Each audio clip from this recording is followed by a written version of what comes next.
దేశవ్యాప్తంగా జరుగుతున్న సార్వత్రిక సమ్మెలో రైతులు కార్మికులు పాల్గొనాలని సిపిఎం పార్టీ కమిటీ సభ్యుడు కొల్లి సాంబమూర్తి శనివారం నాడు జరిగిన విలేకరుల సమావేశంలో కొమరాడ మండల కేంద్రంలో సిపిఎం పార్టీ కొల్లు సాంబమూర్తి మాట్లాడుతూ పాలకులే రైతే రాజు రైతే ఈ దేశానికి వెన్నుముక అని చెప్పుకుంటూ వాళ్లు ఓట్లు దండుకుని పదవులు పొందుతున్నారే తప్ప రైతులకు ఏ విధమైన భరోసా కల్పించలేదని పరిస్థితుల్లో దారుణంగా ఉన్నారన్నారు.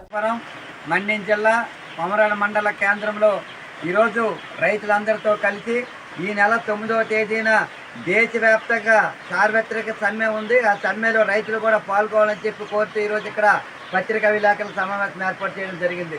దీనికి సంబంధించి ఈ దేశంలో రైతే రాజు రైతే ఈ దేశానికి వెన్నుపోతని చెప్పుకుంటున్న పాలకులకి ఈరోజు రైతుల యొక్క పండించిన పంటల గిట్టుబాటు ధర కల్పించడంలో కానీ రైతులకి సబ్సిడీ రూపంలో ఎరువులు విత్తనాలు ఇవ్వడంలో కానీ పూర్తిగా నిర్లక్ష్యం వహించారని చెప్పి తెలియజేస్తున్నాం.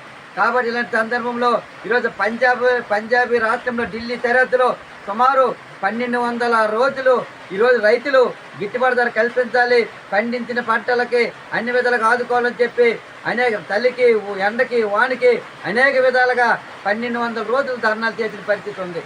ఇలాంటి సందర్భంలో కేంద్ర ప్రభుత్వంలో నరేంద్ర మోడీ గారు ఈరోజు ఏవైతే 4 లేబర్ కోడ్లు ఉన్నాయో రైతులకు ఇబ్బందికరమైన కార్మికులకు ఇబ్బందికరమైన 4 లేబర్ కోడ్లు రద్దు చేస్తామని హామీ ఇచ్చారు.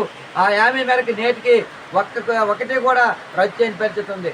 కాబట్టి ఈరోజు రైతే ఈ దేశానికి వెన్నుపోతని చెప్పుకున్న పాలకులకి రైతులకు ఆదుకోవడంలో ఎందుకు విఫలం చెందారని చెప్పి తెలియజేస్తున్నాం. కాబట్టి రైతులు పండించిన పంట గిట్టుబాటు ధర కల్పించాలి. అలాగే ఏదైతే ఎరువులు విత్తనాలన్నీ కూడా సబ్సిడీ రూపాయలు ఇచ్చి రైతులకు అన్ని విధాలుగా ఆదుకోవాలని చెప్పి కోరుతున్నాం. ఇప్పటికే రైతులకు అన్ని విధాలుగా మంచి సీజన్ వచ్చే టైంలో యూరియా కానీ అలాగే ఎరువులు కానీ పూర్తి స్థాయిలో అందించిన పరిస్థితి ఉంది. 100 మంది రైతులు పండిస్తే 10 మంది రైతులకు ఇస్తారు, మరి మిగతా రైతుల పరిస్థితి ఏమిటని చెప్పి తెలియజేస్తున్నాం. కాబట్టి ఈ సమస్యలన్నీ పరిష్కరించే దిశగా ఈ నెల 9వ తేదీన దేశవ్యాప్తంగా సమ్మె జరుగుతుంది. ఆ సమ్మెలో రైతులు కూడా పాల్గొని తమ సమస్యలు ఏవైతే ఉన్నాయో ఆ సమస్యలన్నీ కేంద్ర రాష్ట్ర ప్రభుత్వం పరిష్కరించే దిశగా ఈ సమ్మెలో పాల్గొని మన యొక్క సమస్యలు పరిష్కరించే దిశగా ఈ సమ్మెలో పాల్గొనాలని